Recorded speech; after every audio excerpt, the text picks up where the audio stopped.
So obviously like, ooh, oh my God. This dough is cursed.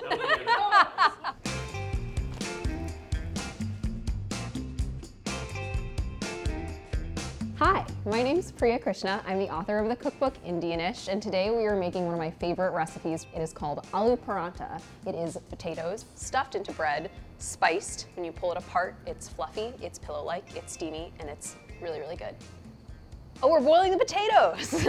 I was like, how do you start aloo paratha? Okay, so we're gonna fill this pot with water. This is my preferred potato boiling method. You just fill the pot with water, plop the potatoes in, bring it to a boil, let them simmer for like 25 minutes. This could be more, this could be less. So, dough time. Can we make the dough? All right, the dough is really, really simple. We've just got whole wheat flour, some water, room temperature is great, salt, and then any neutral oil will work. This is vegetable oil.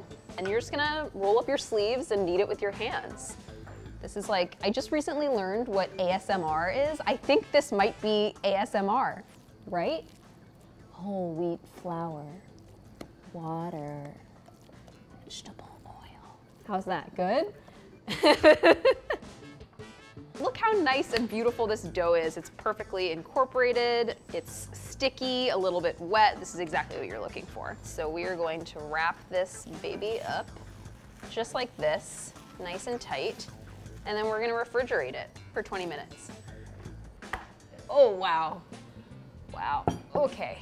You wanna crush the fennel seeds in a mortar and pestle. I love the flavor of fennel seeds. Actually, you can just like munch on fennel seeds whole, like a natural breath freshener. Although, a tip, do not eat the fennel seeds if you see them at Indian restaurants, because everyone has stuck their hands in them. They're probably full of germs.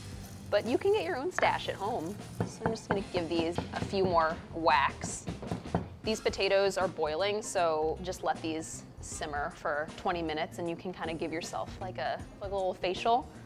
Multitask, a potato facial, yeah. So the potatoes are done when you can kind of easily slide your fork in. When they're boiled, the skin comes off super easily.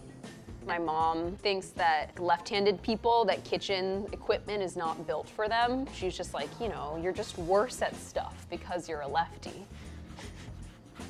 Okay, I mean, I'm feeling optimistic about this. I think it could work. Okay. All right, so we're gonna add our, oh God. Always forget about this. Okay. We're gonna put this in here. And then we're going to add this. Salt, red chili powder, fennel, potatoes, and we're just gonna mix it together. This is nice. Is this ASMR? Smooth mashed potatoes? I've never ever eaten a mashed potato on Thanksgiving. My mom instead makes aloo gobi, which are like roasted potatoes and cauliflower with cumin and lime and chilies and ginger, and I think it's a lot better than mashed potatoes.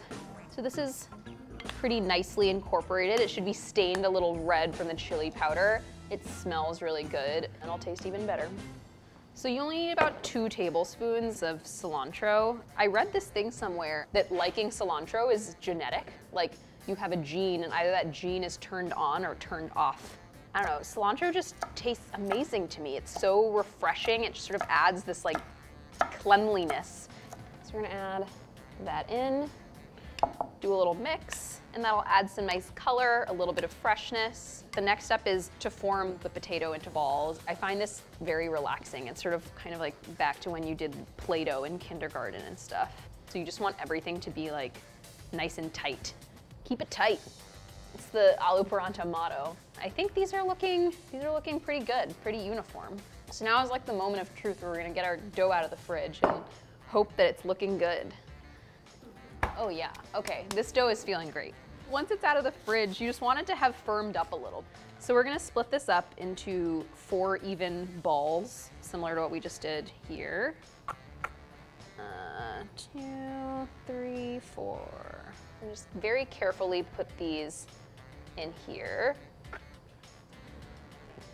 The biggest issue that I have is sort of similar to, you know, with crab cake. There's not enough crab and there's too much of the breading. Aloo paranthas is the same thing. A lot of the ones I eat, there's just not enough potato, which is sort of like the flavorful, velvety goodness, and there's too much of the bread. I would say the ratios are probably like 70% potato, 30% dough. All right, so we're gonna roll this out into 6-inch circles. Measure it out. Let's see. Oh wow, that's near perfect. I still got it. We have like a very specific ritual in our family for eating aloo paranthas, which is that you eat from youngest to oldest. So back in the day, I was the youngest in the family, but you know, there have been more additions.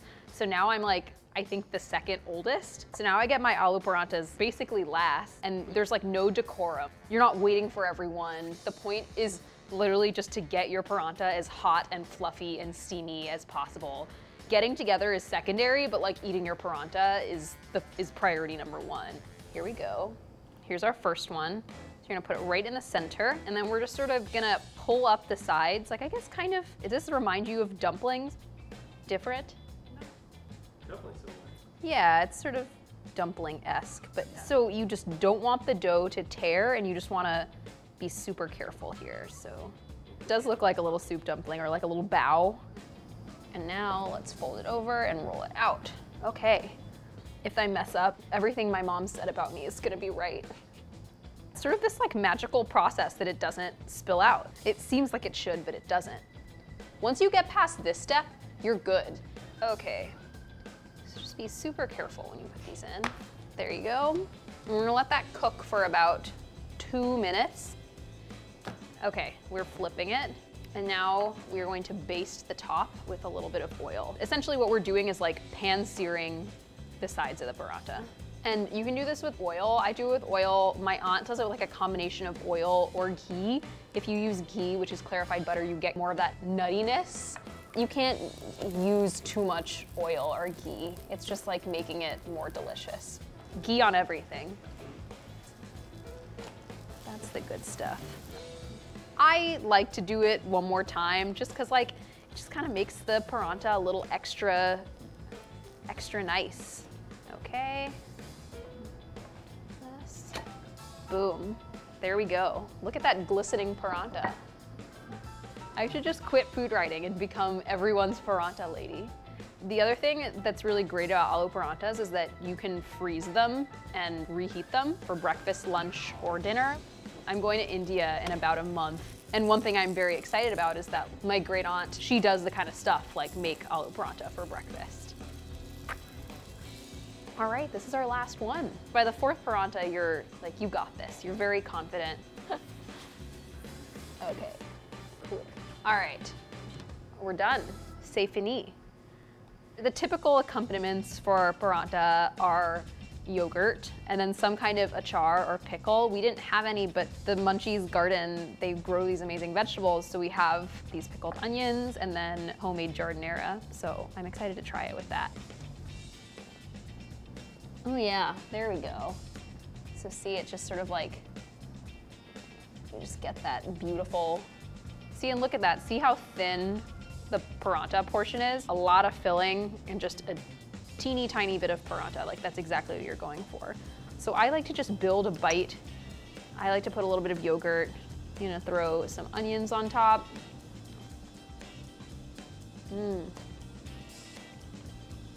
It's like eating a potato pillow with delicious things on top of it. You can eat this by itself because it's so nicely spiced. You've got the freshness from the cilantro, the aroma from the fennel seeds, got a bit of a kick from the red chili powder.